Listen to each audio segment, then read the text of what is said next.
Birthdays are meant to be full of pleasant memories.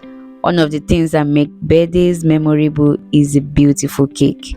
Join me as we bake a birthday cake from start to finish with a lovely design. We started with mixing margarine and sugar until fluffy. You can either use a machine or you can use your hand. But trust me, using your hand is a lot of work, is a lot of hard work. All the dry ingredients we also sieve together and set aside. Next is whisk the egg until foamy. This makes the cake very fluffy. Add flavor to the whisked egg and pour to the mixture of sugar and margarine. Mix gently so that the texture of the cake doesn't become hard. Add the dry ingredients little by little until you mix all together. I'm adding brandy as a preservative. Please note this is optional. Add the batter to the greased pan and set aside. The next is red velvet flavor cake. Add all the wet ingredients together. Make sure to add your red food coloring in wet ingredients so it can dissolve. Sieve the dry ingredients too. Add sugar and mix. Make a little hole in the dry ingredients and add the wet ingredients. Mix together and ensure there are no lumps. For red velvet cake, grease your pan. Add parchment paper before adding your batter.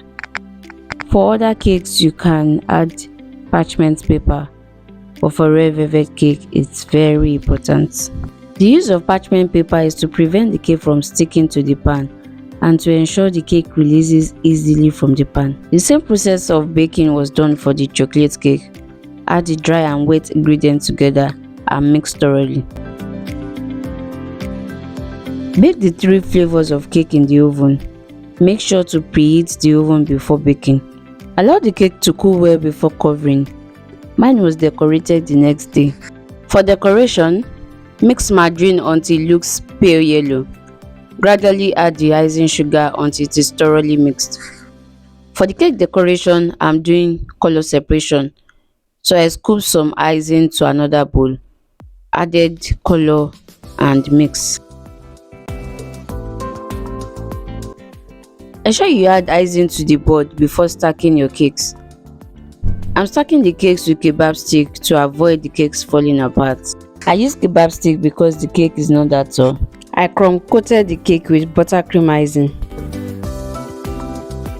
Now I want to do the second covering.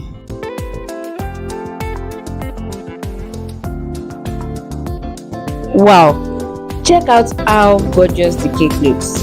Want more tips? Then don't forget to subscribe, like and share.